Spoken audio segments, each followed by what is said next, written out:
अस्सलाम वालेकुम नाज़रीन, आप देख रहे हैं ZH एंटरटेनमेंट। मैं हूं ज़हीर अहमद। नाज़रीन, सबसे पहले तो आपको नए देखने वालों को ईद मुबारक। और आज हम आपके लिए ईद ही की फ़िल्म जो है कबीर का रिव्यू लेके आए हैं। कबीर फ़िल्म उन फिल्मों में 5 फिल्मों में शामिल है जो कि ईद पर रिलीज़ हुई हैं। और उस फिल्म को देखने के लिए जब हम गए हैं, वहाँ पर सैलमे की क्या सूरत हाल थी, कितने लोग आए हुए थे, वो भी आपको दिखाएंगे। और वहाँ पे जो लोग बैठे थे उनका फ़िल्म के बारे में क्या ख्याल है वो भी आपको सुनवाएंगे। फ़िल्म नेहा लाज की है डायरेक्टर। और इस फिल्म की कास्ट में अगर देखा जाए, कबीर का टाइटल रोल अदा किया है मीसम अली ने, सुकैना खान उनके साथ हीरोइन है, अदनान शाह टीपू सुल्तान बाबा बने हैं जो कि गैंगस्टर का सरबराह है, सरगना है।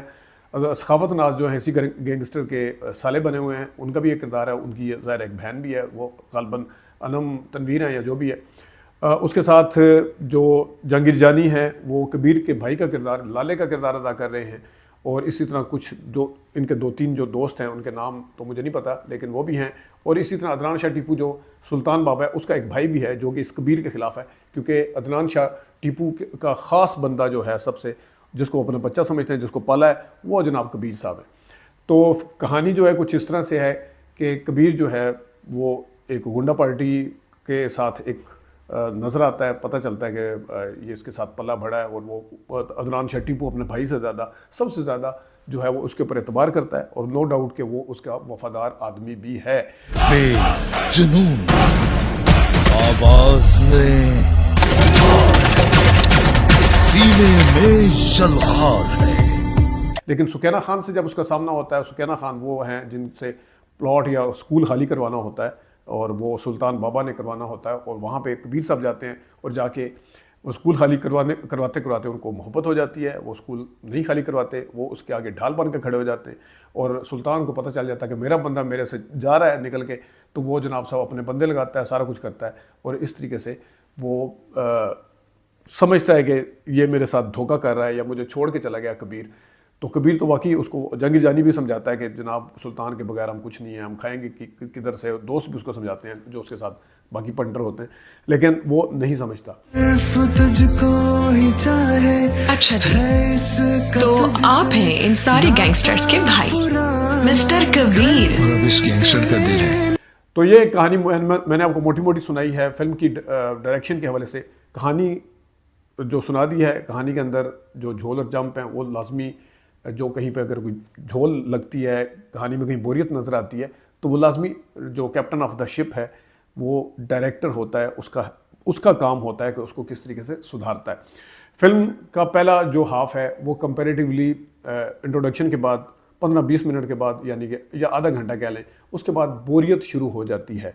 फिल्म की टोटल ड्यूरेशन जो स्क्रीन के ऊपर आई है, सर्टिफिकेट पे जो लिखी हुआ है, 134 मिनट है। तो ये 134 मिनट का मतलब 2 घंटा 14 मिनट।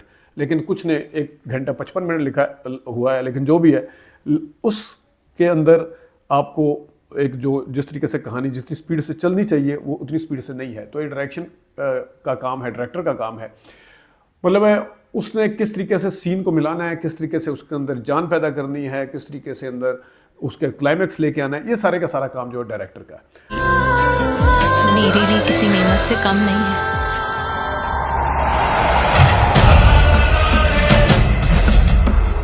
उसने अदाकारों से कितनी अच्छी एक्टिंग करवानी है, गानों की प्लेसमेंट क्या है, ये भी सारा डायरेक्टर का काम है। तो यहाँ पे इस फिल्म के अंदर आपको उस तरह से बारीक चीज़ें तो दूर की बात है, मोटी मोटी चीज़ों के अंदर बड़ी प्रॉब्लम नज़र आती है। सबसे पहले तो मैं आपको सुनाऊंगा अभी बीच में, जो वहाँ पे लोग बैठे हुए थे, कोई इतने ज़्यादा वो जो फिल्म को समझने वाले शायद लोग ना हो, लेकिन उनको भी पता था कि इस फिल्म के अंदर प्रॉब्लम क्या है। मुझे नहीं समझ आ रही कि ये इतनी मोटी चीज़ नेहा लाज के नज़र से कैसे नहीं गुजरी, क्योंकि डबिंग के अंदर इतने प्रॉब्लम है। लिपसिंग अमूमी तौर पे होती है, गलत हो जाती है, उसमें सब की नहीं है, किसी एक दो करैक्टर की। ये जो अदनान शाह टीपू की बीवी बनी, उसकी लिपसिंग आउट है।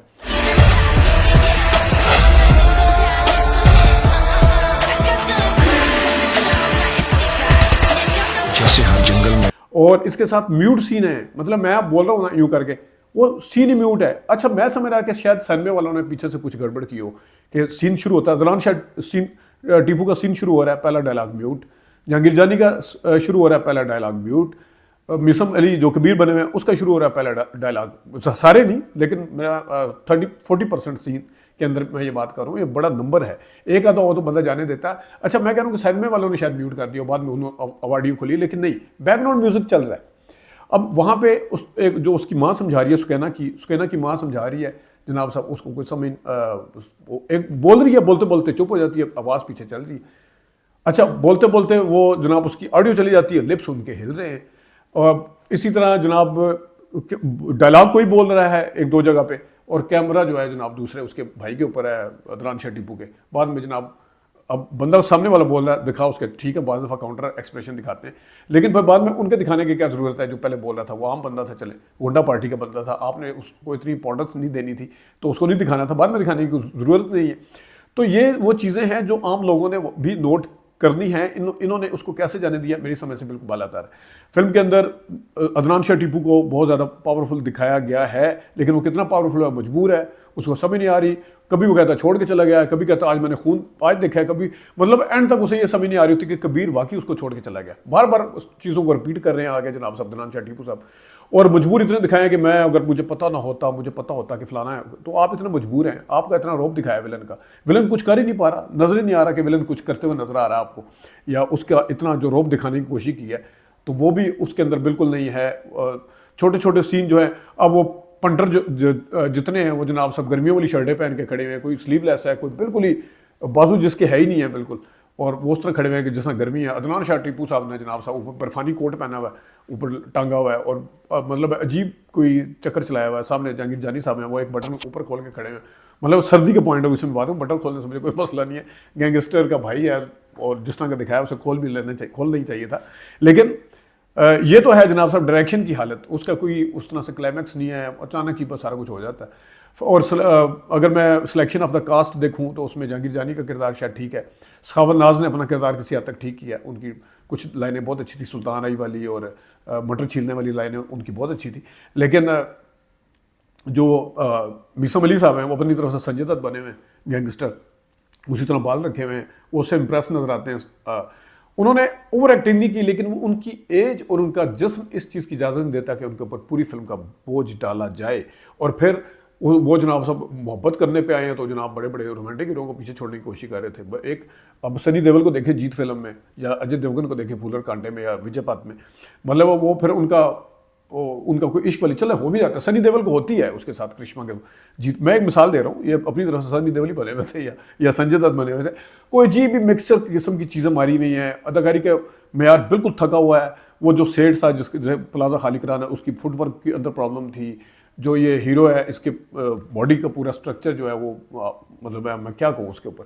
और फिर जो सखावत नाज़ उनका, मैं पहले अदनान शाह टीपू साहब का जितना रोब है उतनी उनकी आवाज़ नहीं है।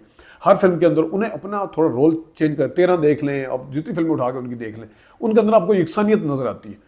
और वो जनाब सब हदायतकार को ये नहीं पता कि हर टाइम भी सिगार पिला के या पीछे बैकग्राउंड म्यूज़िक तेज़ करके फिल्म का टेम्पो तेज़ नहीं हो सकता। फिल्म के अंदर कहानी होती है, उसके अंदर तसलसल होता है, उसके किरदारों के अंदर एक लेके चल रहे होता है जिसके साथ लोग अपने आप को रिलेट कर रहे होते हैं। तो ये सारी चीज़ें हैं। वो लड़की सुकैना ने खैर अच्छी अदाकारी की है, उनका किरदार को आप कह सकते हैं। अगर हम गानों की बात कर लें तो गाने इसमें एक ऐसे तोड़ा मुझे, ऐसे कुछ इस तरह से तोड़ा, पता नहीं मुझे कुछ इस तरह से, वो था गाना ठीक था। और एक सुकैना खान का गाना है वो भी ठीक था, एक कबीरा नच दम हर दम मस्तम दम मस्त मस्त, वो भी एक ठीक है। अब हमें निहाल आज साहब ने बताया था कि पता नहीं 6 गाने 7 गाने, वो तो 3 गाने इसमें गिन के हैं पूरी उसमें, और वो सेंसर हुए हैं, सेंसर किए गए हैं, क्या हुआ है मुझे नहीं पता। लेकिन ये बारीक चीज़ें जो थी फिल्म को देखने के लिए लोग अगर आते हैं थोड़े बहुत, तो उसको थोड़ा सा ख्याल रखना चाहिए था। और उसके साथ अब मैं आपको आम जो लोग हैं, जो 2-4 लोग बैठे हुए थे, उनका मैं आपको पीछे अंग्रेज़ी फिल्म का ट्रेलर चल रहा था, उनको थोड़ी सी बात सुना देता हूँ, देखिए सुनिएगा। जी, कबीर फिल्म हम देखने आए हुए हैं, आप भी देख रहे हैं और आप भी देख रहे हैं। तो मैं एक एक जुमले में अगर आपसे पूछ पाऊँ, कैसी है फिल्म? बकवास फिल्म? क्या चीज़ बकवास है? क्या क्या चीज़ें बकवास? कहानी अच्छी नहीं है क्या? अदाकारी ठीक नहीं है? हीरो ठीक नहीं है? क्या मसला क्या? पहले हम जब एंटर हुए हैं ना, पोस्टर बहुत ज़बरदस्त लगा हुआ था, लेकिन जब फिल्म देखी है ना तो क्वालिटी भी अच्छी, वॉइस के अच्छा, वॉइस इसमें ऐड किया, जो ऐसे वो बोल रहे हैं ना उनके साथ वॉइस जो है ना वो मैच नहीं कर रहे। आप क्या कहते हैं? इसके अंदर ओवर एक्टिंग ज़्यादा है, ओवर एक्टिंग। अच्छा, 2-3 गाने हैं, गाने कैसे लगे? गाना नहीं है, एक बंदे देखने के काबिल है, जो पाकिस्तान का लेजेंड है, सिर्फ उसको ही देखने आए। किसको किसको? उसका नाम मुझे नहीं- जहांगीर खान? नहीं वो टीपू, अदनान शाह टीपू? नहीं, फनी है ना क्या? अच्छा, सखावत नाज। सखावत नाम। अच्छा, आपको कैसी लगी होगी? नहीं नहीं बस नहीं ना है? कोई एक्टिंग है ना कोई उसकी फिल्म का कोई एक्शन है कोई अच्छा अच्छा, कुछ भी नहीं। नहीं नहीं कुछ भी नहीं। और अब सैमे की जो हालत थी वो भी हम आपको दिखा देते हैं।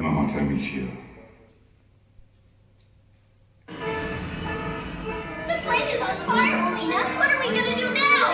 Do something. We're scared. I will never leave my cool tractor behind. 12 बजे का शो था, नो डाउट कि और टाइमिंग थी, इसमें कोई शक नहीं, लोग उस वक्त निकलती नहीं है। लेकिन आज मुझे पहली दफ़ा पता चला, मैं अक्सर यहाँ पे आप बैठ के कह रहा होता हूँ और टाइमिंग में शो नहीं देना चाहिए इनको, और टाइमिंग में। मुझे आज पहली दफ़ा पता चला कि उन्होंने कबीर या इस तरह की फिल्मों को 12 बजे का शो इसलिए दिया होता है कि जो वहाँ पे दिन में लोग देखने आए होते हैं, 2-3 ऐसे थे, उनको कोई भी फिल्म मिलती उन्होंने देख लेनी थी। शाम को जो लोग निकलते हैं बाई चॉइस आते हैं और वो प्राइम टाइम होता है, लोग घर से सोच के निकलते हैं कि हम क्या करने जा रहे हैं, उनको आप ज़बरदस्ती फिल्म नहीं दिखा सकते। तो जब प्राइम टाइम के अंदर आपको कोई ऐसी फिल्म लगा दें जिसकी डिमांड ना हो, तो फिर वाकई सिनेमा का नुकसान होता है। वो हमने आपको दिखाया, और जो बाहर सूरत हाल है वो हम आपको अगले फिल्म का जब रिव्यू देंगे, उन्होंने किस किस के बिल बोर्ड लगाए हुए हैं, क्या क्या किया हुआ है, ये भी आपको दिखाएंगे। अंदर किस किस फिल्म को सपोर्ट किया गया है, ये भी आपको दिखाएंगे। एक बड़ी पते की बात है, ये हम आपको इसके कंटिन्यूसली हम इस ईद की फिल्मों के हवाले से जब बात करेंगे कि सिनेपैक्स के ऊपर या सिनेमाओं के ऊपर टाइम टेबल कैसे तब्दील होते हैं, फिल्म को कैसे तब्दील किया जाता है, ये मेरा ज़ाती एक्सपीरियंस है। मैं आपको ज़रूर बताऊंगा कि किस तरह फिल्म को जनाब सब तब्दील कर दिया जाता है। कि एक फिल्म का शो बिल्कुल पक्का है, बंदा सोच के बैठा हुआ ये फिल्म है, तो अगर कोई किस तरह तब्दील होता है, चलें आपको ऊपर थोड़ा सा सस्पेंस भी छोड़ के जाता हूँ। तो फिल्म ओवरऑल कुछ भी नहीं है। ये था जनाब कबीर का के बारे में बात जो हमने करनी थी। अपना ख्याल रखिएगा, अभी तक के लिए इतनी इजाज़त दीजिए। अल्लाह हाफ़िज़।